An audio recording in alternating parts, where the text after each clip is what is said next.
Hi friends, இன்னைக்கு சூப்பரான kitchen tips தான் பார்க்க போகிறோம். எதை பற்றிய டிப்ஸ்னா, நம்ம வடகறிலாம் செய்வோம் பாருங்க. வடகறிலாம் செய்யும்போது நம்ம வடகறிக்கு நம்ம மசாலாலாம் ரெடி பண்ணிட்டு நம்ம தோசை தவால போட்டு சுட்டு எடுக்கிறதோட நம்ம எண்ணெயில் போட்டு பொரிச்சு எடுத்தோம்னா மனமும் சுவையும் டேஸ்ட்டும் ரொம்ப நல்லா இருக்குங்க. இந்த டிப்ஸை ஃபாலோ பண்ணுங்க. எண்ணெயில் போட்டு பொரிச்சு எடுத்து ட்ரை பண்ணுங்க. அட்டகாசமாக இருக்கும் டேஸ்ட் வந்து. இப்போ எண்ணெய் நல்லா ஹீட் ஆயிடுச்சு. நம்ம வடையை போட்டு எடுத்துக்கலாம்.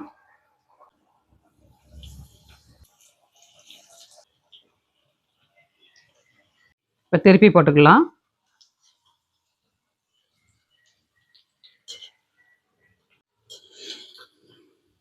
இப்போ எடுத்துக்கிடலாங்க.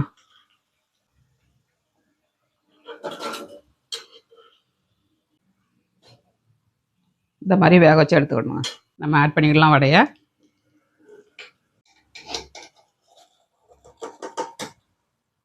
கொஞ்சமாக கருவேப்பிலை லாஸ்ட்டு போட்டுக்கோங்க. மல்லித்தலையும் கருவேப்பிலை தலையும். அருமையான சுவையில் வடகறி ரெடிங்க. வாங்க எல்லோரும் சாப்பிட்றதுக்கு இந்த மாதிரி டிப்ஸுகளை ஃபாலோ பண்ணுங்கள். இந்த மாதிரி செஞ்சு சாப்பிட்டு பாருங்கங்க. அட்டகாசமாக இருக்கும் டேஸ்ட்டு. வீடியோ பிடிச்சிருந்தால் லைக் பண்ணுங்கள். நாளைக்கு இன்னொரு டிப்ஸோடு பார்க்கலாம். பாய்.